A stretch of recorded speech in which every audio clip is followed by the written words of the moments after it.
Bom dia a todos e a todas. É com grande alegria que eu venho pedir permissão a cada um de vocês para que possamos compartilhar da palavra de Deus nesse mês maravilhoso, mês de setembro. Nos chamam de mês amarelo, né? Mês de risco, quando na verdade não é. Setembro é o mês das flores, setembro é a abertura da primavera. E o que a gente deve fazer é se alegrar com este setembro maravilhoso que Deus nos dá.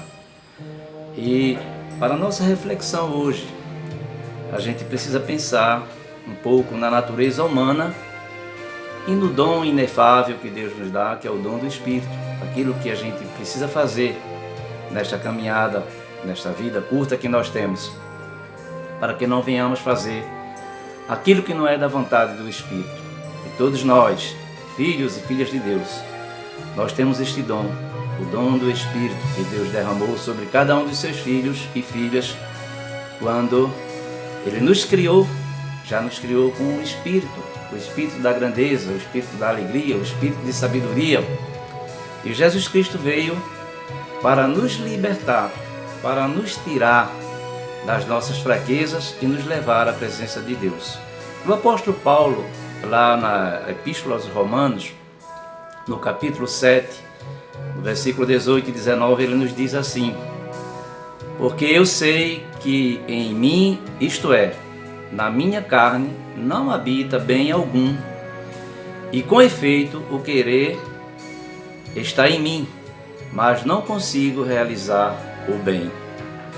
Porque não faço o bem que quero, mas o mal que não quero, esse faço. E os filhos e as filhas de Deus,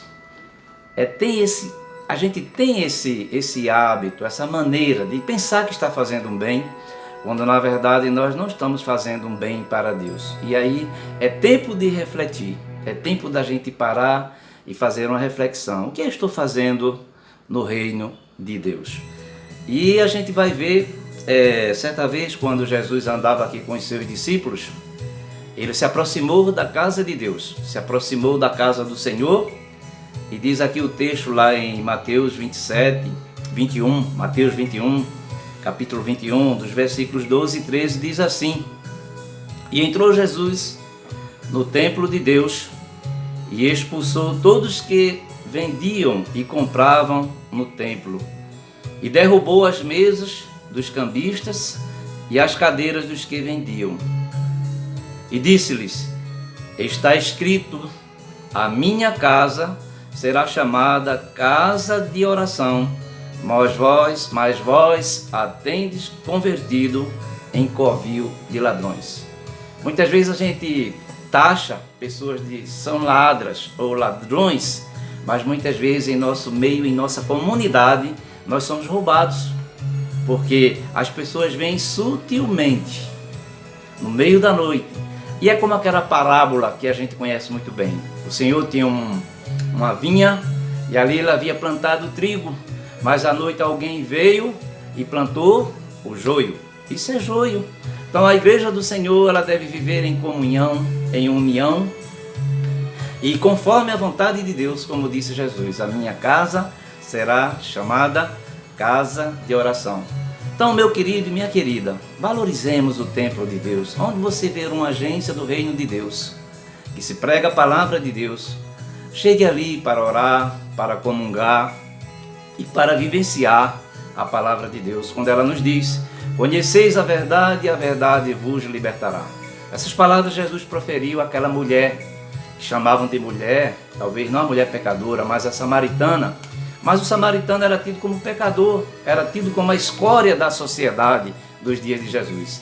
E Jesus ali ao meio-dia teve uma conversa com aquela mulher, ele lhe pediu água, e ela disse: mas como pode você, sendo judeu, sendo mestre, me pedir água a uma mulher? Então Jesus começou a falar da onisciência, da onipresença e da onipotência que ele é e que ele tem. E ele disse: mulher, eu te conheço. E aquela mulher creu no Senhor Jesus, porque o Senhor sabia das incapacidades que havia em seu coração.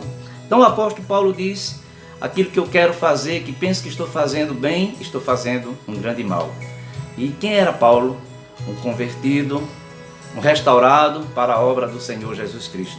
Então, nos dias de Cristo, ele viu essas dificuldades que a gente cria. Então, a casa do Senhor não é outra coisa senão o lugar onde a gente precisa buscar ao Senhor, orar, adorá-lo, louvá-lo, ouvir as reflexões da sua palavra. Mas nós não devemos usar a casa do Senhor para outros fins. Por isso é que Jesus diz: e entrou Jesus no templo de Deus e expulsou todos que vendiam e compravam no templo, e derrubou as mesas dos cambistas e as cadeiras dos que vendiam. E disse-lhes: está escrito, a minha casa será chamada casa de adoração.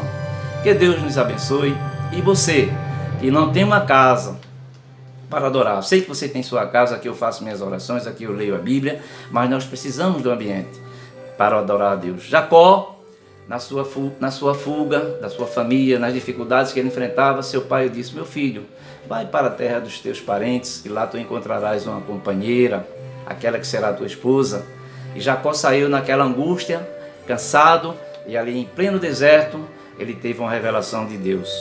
Aquela escada linda, né, que os anjos do Senhor subiam e desciam, e lá no topo estava Deus. E quando Jacó acordou pela manhã, ele disse: na verdade, o Senhor está neste lugar e eu não sabia. E ali ele buscou umas pedras e fez um marco ali. Aí está a história do templo, a história daquele local onde a gente cria para adorar a Deus. Então a casa de Deus é lugar de adoração, é lugar de louvor. Nós não podemos misturar as coisas. Vamos orar ao Senhor para que em alguns anos possam se levantar pessoas para que possa realmente agir com seriedade, com honestidade, buscando a Deus em verdade e em espírito. Por isso que Paulo disse: aquilo que eu quero fazer, o bem eu não faço, faço o mal. Então a lição para mim e para você nesta manhã, neste dia, setembro, que nós vamos celebrar a independência do Brasil. Busquemos a independência, não a escravidão.